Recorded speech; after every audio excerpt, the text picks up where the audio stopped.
Bonjour et bienvenue dans le résumé du chapitre 3, les oscillations libres dans un circuit RLC en série. On commence par la décharge d'un condensateur dans une bobine et les régimes des oscillations libres dans ce circuit.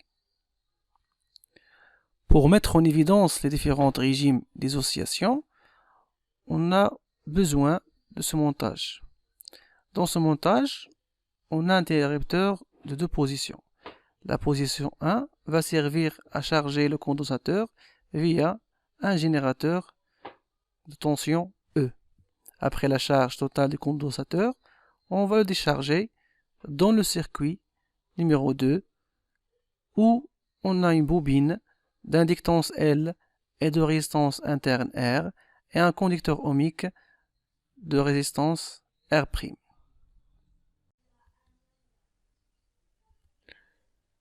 Le premier régime qu'on observe, c'est le régime pseudo-périodique. Ce régime est obtenu lorsque la résistance R globale est petite. Dans ce régime, on voit bien que l'amplitude des oscillations diminue avec le temps jusqu'à son annulation. Ce régime est dit un régime pseudo-périodique et il est caractérisé par la pseudo-période T. Dans ce cas-là, la pseudo-période est égale à 2 millisecondes. Deuxième régime, c'est le régime périodique. C'est un régime, comme on peut dire, c'est un régime idéal. On ne peut pas l'avoir en réalité, en système libre. Donc, on observe ce régime, lorsque la valeur de la résistance R globale ou bien R totale de le circuit est nulle. Comme vous voyez ici, l'amplitude reste constante et il est caractérisé par la période propre T0.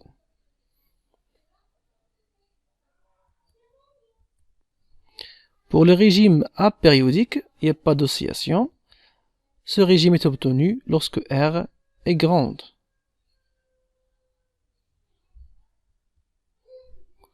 On peut aussi ajouter un régime critique. C'est dans le cas où R est égal à 2 racine L sur C. C'est le régime qui est à la limite entre le régime pseudo-périodique et l'apériodique.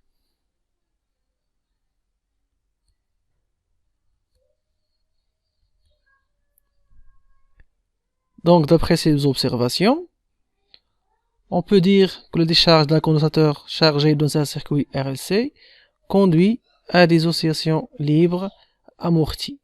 Amorties, ça veut dire que l'amplitude, elle décroît avec le temps. Donc, on peut dire que le dipôle RLC en série constitue un oscillateur électrique libre et amorti. D'après ou bien selon la valeur de R, on peut distinguer soit un régime périodique, pseudo-périodique ou apériodique. Pour l'interprétation énergétique, pour le régime périodique, on voit bien que l'énergie totale est une constante. Ça veut dire que la somme de l'énergie emmagasinée dans le condensateur et l'énergie emmagasinée dans la bobine reste toujours constante au cours du temps. Tandis que pour le régime pseudo-périodique, l'énergie totale, elle diminue progressivement avec le temps. Cela est dû à la dissipation de l'énergie totale par effet Joule dans la résistance totale. Pour le régime apériodique, on a une décroissance de l'énergie totale, mais d'une manière très rapide, car ici l'effet Joule est très important. Maintenant, on passe à l'équation différentielle vérifiée par la tension UC. On prend le cas d'un circuit RLC en série. Selon la loi d'addition des tensions, on peut avoir UC plus UL plus UR égale à 0. Après, on va remplacer I par C DUC sur DT, UL par RI plus LD sur DT, UR par R' fois I. Cela donne l'équation différentielle suivante. Vous voyez bien ici, on a la fonction UC et la première dérivée DUC sur DT plus la deuxième dérivée, donc la différence entre le circuit RC, RL et le circuit RLC. Pour RC et RL, on a seulement la fonction et sa première dérivée. Dans le circuit RLC, en série, on a la fonction, la dérivée première et la dérivée seconde.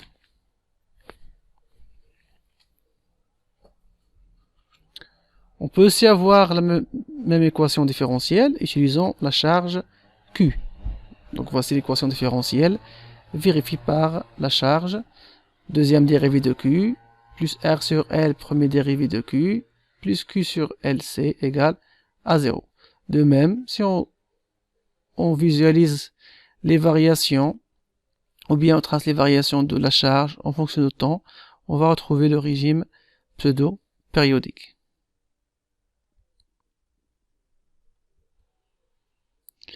Maintenant, on passe à l'étude analytique d'un circuit LC idéal. Comme on a dit, pourquoi c'est idéal? Car en réalité, on ne peut pas avoir une résistance sans, on peut pas avoir une bobine sans résistance interne. Donc, lorsqu'on dit L, c'est une bobine idéale. Donc, avec un condensateur, ça va former un circuit LC idéal. Pour l'équation différentielle, on va suivre les mêmes démarches et on va se retrouver avec l'équation différentielle qui contient seulement la deuxième dérivée et la fonction. C'est égal à 0. Donc, on a l'absence du terme où on a la première dérivée. Donc, le terme R sur L TUC sur DT est nul.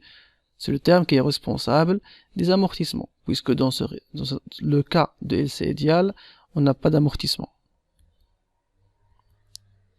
De même, si on cherche l'équation différentielle vérifiée par la charge, on va retrouver une équation qui est semblable aux précédentes. Deuxième dérivée de Q plus la charge sur LC est égale à 0. De même, les variations de Q en fonction de temps, c'est une fonction qui est périodique.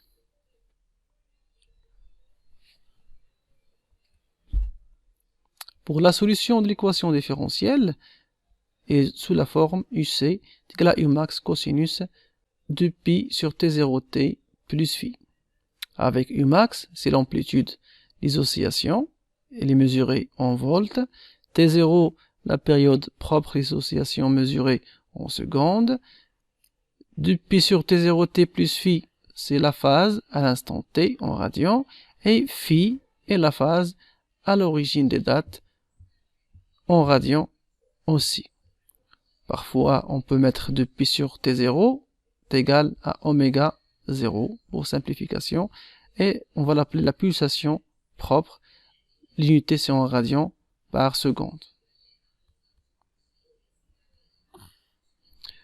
Pour trouver l'expression de T0, il suffit de remplacer la solution de l'équation différentielle dans l'équation différentielle et on va obtenir, après simplification, l'expression de T0 qui est égale à 2 pi racine L fois C. On peut tirer aussi l'expression de la fréquence propre qui est égale à l'inverse de T0 qui est égale à 1 sur 2 pi racine LC.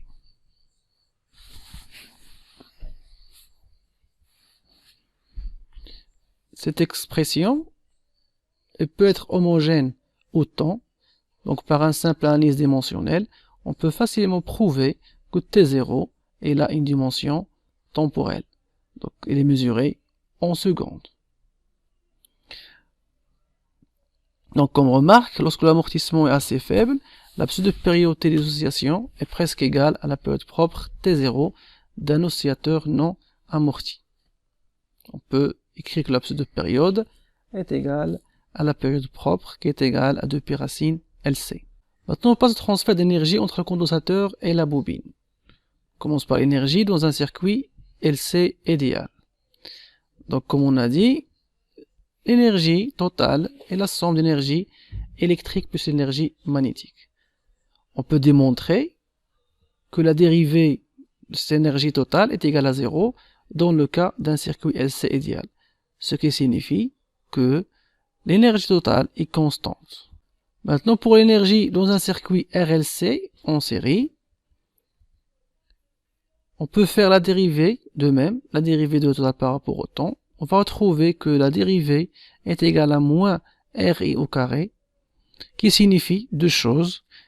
Cette dérivée est négative, ça veut dire que l'énergie totale est décroissante, et RI au carré, c'est la puissance dissipée par effet Joule, ce qui signifie que l'énergie totale dans un circuit RLC en série est dissipée par effet Joule dans la résistance totale. Maintenant, on passe à l'entretien des oscillations. Comme vous savez, un circuit RLC libre constitue un oscillateur électrique amorti. Donc, il y a une perte d'énergie à cause d'effet Joule. On peut, par un circuit ou bien par un générateur qu'on va l'ajouter au circuit, on peut entretenir ces oscillations. Ça veut dire qu'on va remplacer l'énergie perdue à chaque période par effet Joule.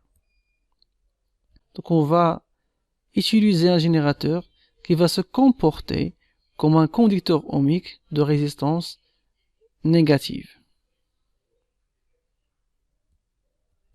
Donc si on refait l'équation différentielle, utilisant UG comme générateur, on va obtenir l'équation suivante. LC, deuxième dérivée de UC, plus R moins R0, qui multiplie C, premier dérivé de UC, plus UC est égal à 0.